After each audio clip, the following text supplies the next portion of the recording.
One day at the Green Hell.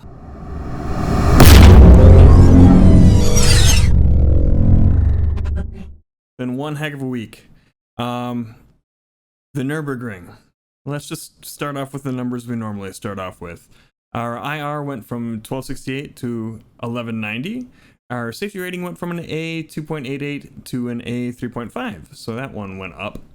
Our times with the BMW GT3 car, we started out with a 929, 972. We got that down to a 903.1. So decent improvement there. In our Audi that we ran the 24 in, I started out with a 1003, 214. Over the course of the week, got that down to a 952, 852. Unfortunately, during the 24,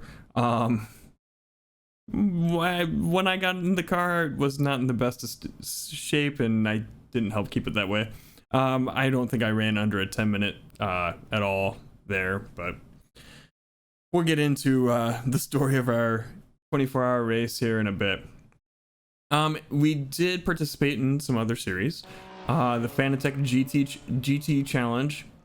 We placed 72nd in our Division 7 this week. Last week we placed 43rd. Our average start was 12th. Our average finish was 9th.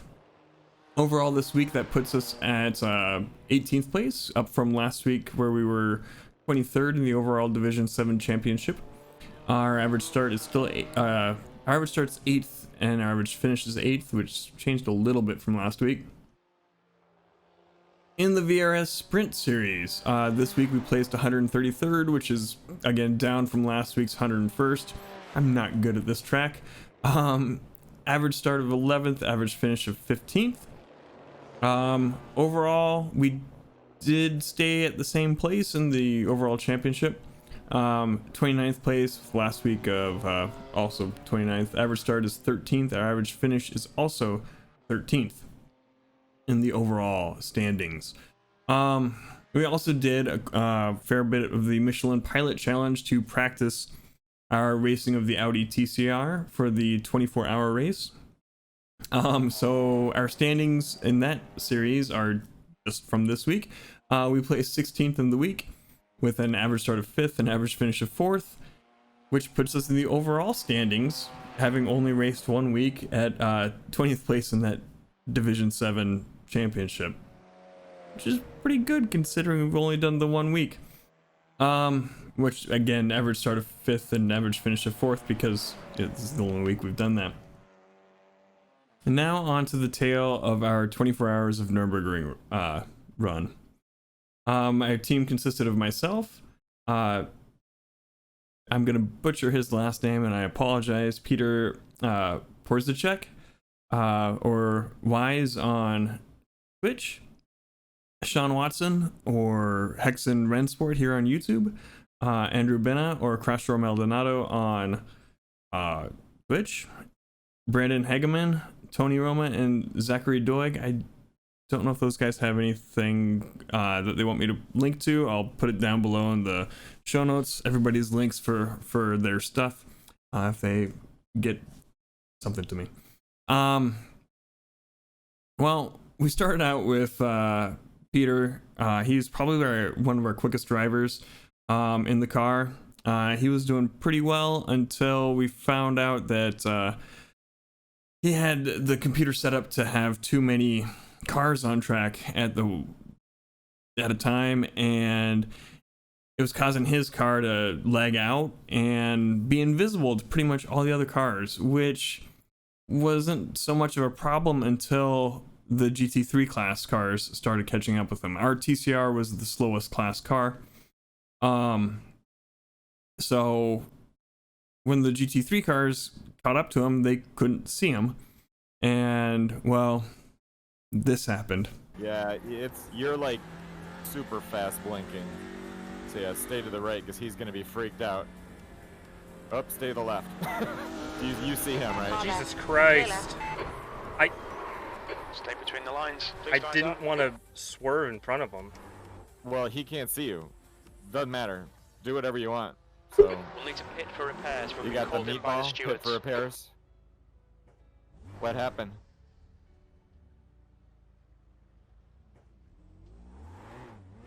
Are you okay?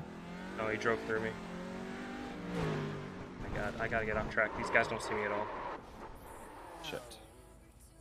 So just have enough data. if you I can make towed. it around, I you towed. did. Yep. All right. The next guy So- just came by and clipped me again. And with that, we started a tradition. Tony was up next, and basically after about 8 minutes of repairs and a tow, after Peter's run, it turned out that every time somebody got in the car, they'd have a what we coined an oopsie, and would end up having at least 8 minutes of required repairs and probably around 2 or more minutes of optional repairs. Everybody had that happen to them in their first outing on the car. I was no exception. My first stint was at night, and that track gets dark at night.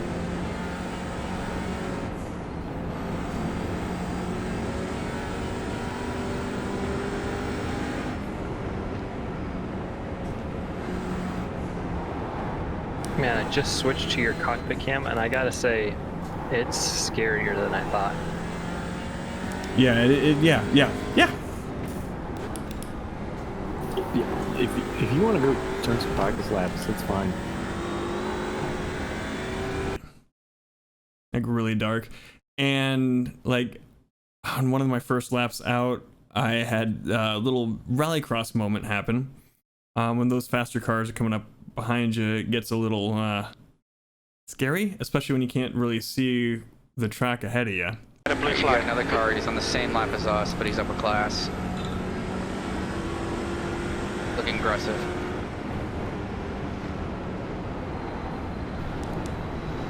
Car left. Clear left. Holy cow. Nice save.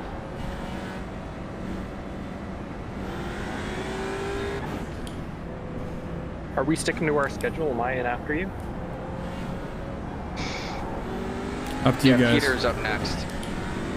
Okay. So with that out of the way, I was pretty happy that I saved it without putting it in the wall or anything. But then later on, I did end up putting it in the wall, but I didn't end up having a meatball yet, which is the flag that they give you when the car's so damaged it's unsafe and you have to pull into the pits for required repairs.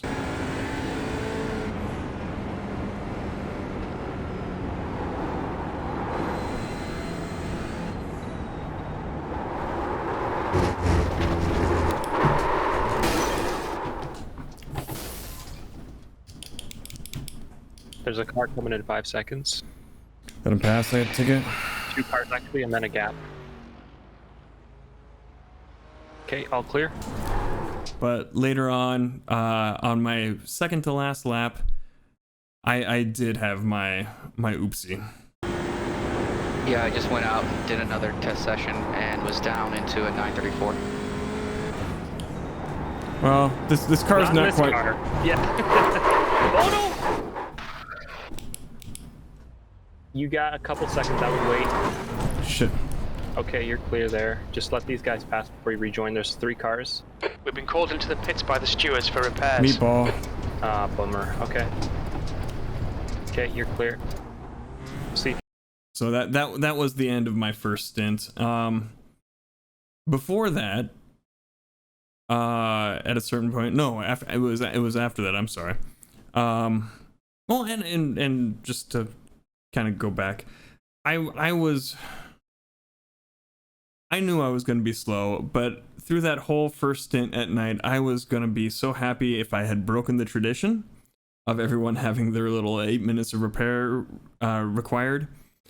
And that would have, like, had I not had that happen, it would have made me our fastest driver, because you would have cut that 8 minutes or 10 minutes or so out of all my laps, and just by virtue of not having had to have those repairs, it would have made me the quick. But I was the same as everyone else. So I end up still being our slowest driver. It is what it is. But through the night, we had started off pretty. We were the slowest car of all the TCRs that qualified, and we were fighting our way up. We got past Team Infamous that was running with us, and at a certain, we were catching up to the team ahead of us, which was Team Snowman, and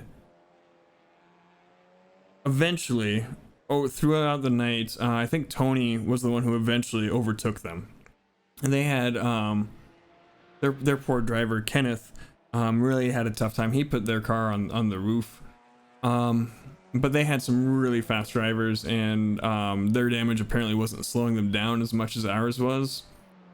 So eventually, you know, I was in the car, I was slow. They overtook us. I tried to take a nap at a certain point, and while I was trying to take that nap, our entire team got disconnected, which forced a tow, which slowed us down another lap.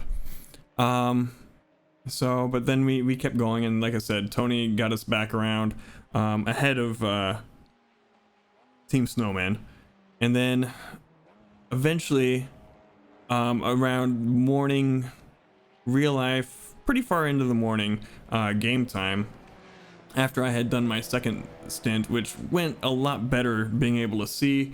It's almost like a superpower being able to see versus the nighttime. When Andrew got in the car, he had some issues where his computer crashed, which caused him to crash the car, which required it was right at the beginning of the lap, so it required like a 10-minute tow, plus the 8 minutes of required repairs and 2 minutes of optionals that we all had to have. And then on top of that, it wouldn't let either of us, Peter or myself, who were with him at the time, the ability to get into the car. So we clicked on the little button that's supposed to let you get in, and it just said wait for both of us. Get into the car. It's just saying wait. It says race from, I can click race. Do I need to go? See if you can.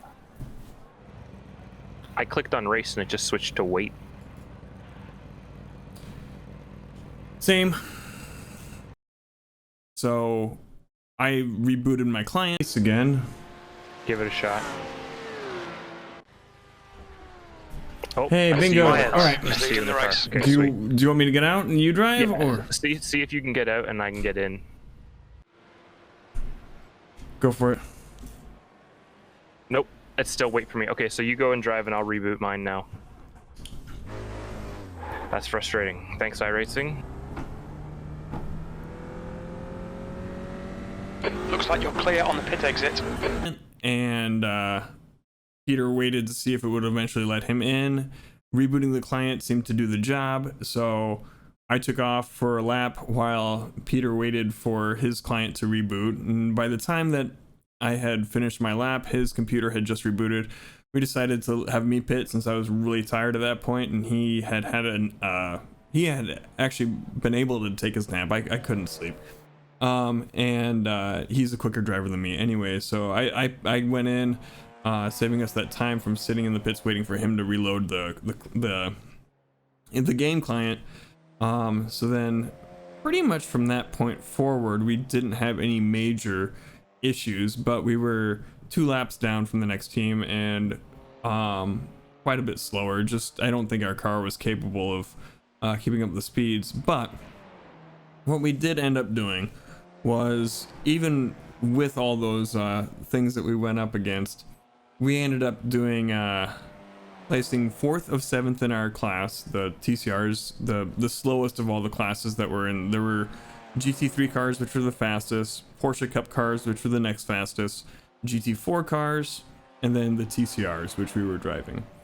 We placed 4th of 7th in our class and 20th overall, which I think of 47 cars is pretty respectable, especially, like I said, considering all the damage that we had. If you took all those, there were 1, 2, 3, 4, 5, 6, 7 of us. You figure we had a lap and a half of damage apiece. If we hadn't had that happen, I guess you can't figure it that way because all the other cars had similar things happen to them. So I shouldn't try and do the math there and figure out where we would have ended up. But it was a trying experience. It was good. I still don't know how I feel about doing another one of these endurance races anytime soon. I think I need some more space in between now and thinking about doing the next one. The next big endurance event is the 6 hours of Watkins Glen, which to me seems a lot more doable, being a 6-hour race. It's just a matter of if I can get the time to do it. But after that, it's the 24 hours of Spa, which is GT3 only. The Watkins is all the IMSA cars, so you've got the LMP2, GT cars, and then also the GT3s. The Spa being a single class, I would feel more comfortable in, I think, but being another 24-hour race, I don't know how I feel about doing that at this point, especially, like I said, trying to get the time off work. It took me the next day and a half just to kind of recover from doing that. I need to kind of figure out a way to actually time the stint so I can actually get some sleep, I think is the bigger issue there. But it was a good experience. I'm glad I did it. I can say that I've done it now. It was a tough race, and like I said, I think we did well. Of course, I would have liked to have done better, but we did a really good job. Next week for the GT3 cars in the VRS and GT Challenge series that we're doing, we go to Road Atlanta, another track that I'm not super great at. It's the same track that the Petit Le Mans is done at, so there's a good reason to learn it. I'm not like I've done it before, so I'm not going in cold. It was in the TCR, and I don't think I was really great at it then. But we've got something to build off of, so we'll see how we do here. I need a little bit more sleep before I feel comfortable and confident again, but we'll get it. We'll get there. We'll get going. Until next time, guys, have a great one. Bye.